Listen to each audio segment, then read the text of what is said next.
Giờ là lúc nhìn lại xem một năm vừa trải qua, buồn vui thế nào, có giận hờn có thứ tha, hài lòng hay thất vọng, trưởng thành hơn hay vẫn ngây ngô như lúc ban đầu.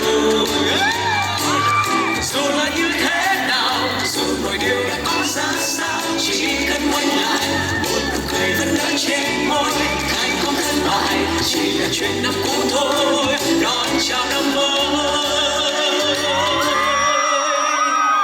Hy vọng mọi người đã có những khoảnh khắc vui xuân thật là vui và ý nghĩa trong những khoảnh khắc cuối tuần như thế này.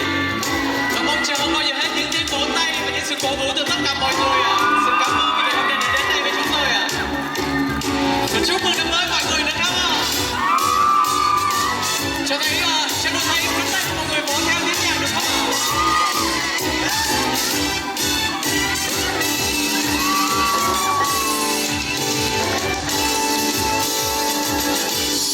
Tôi có được gì sau những lần sống chơi? Năm qua tôi có được gì sau những bữa chơi rồi vơi? Năm qua tôi có được gì sau những lần chia tay? Và năm qua tôi có được gì sau những phút giây quay lại?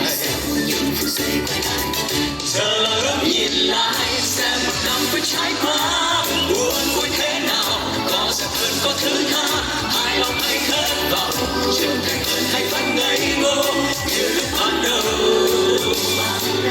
Dù là như thế nào, dù mọi điều đã có ra sao, chỉ cần quay lại một nụ cười vẫn nở trên môi. Hay có thất bại chỉ là chuyện năm cũ thôi, đón chào năm mới.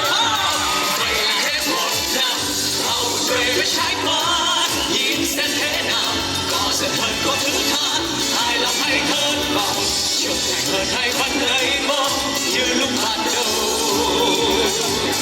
Dù là như thế nào, dù mọi điều đã có ra sao, chỉ cần quay lại một nụ cười vẫn nở trên môi. Thành công thất bại chỉ là chuyện năm cũ thôi, đón chào năm mới. Giờ vẫn khép lại thêm một năm nữa đã trôi, xin chào năm mới. Năm nay tôi sẽ làm gì cho người sinh ra tôi? Năm nay tôi sẽ làm gì cho người yêu thương mình? Năm nay tôi sẽ làm gì cho người nâng đỡ tôi? Và năm nay tôi sẽ làm gì cho những mối quen thân tình?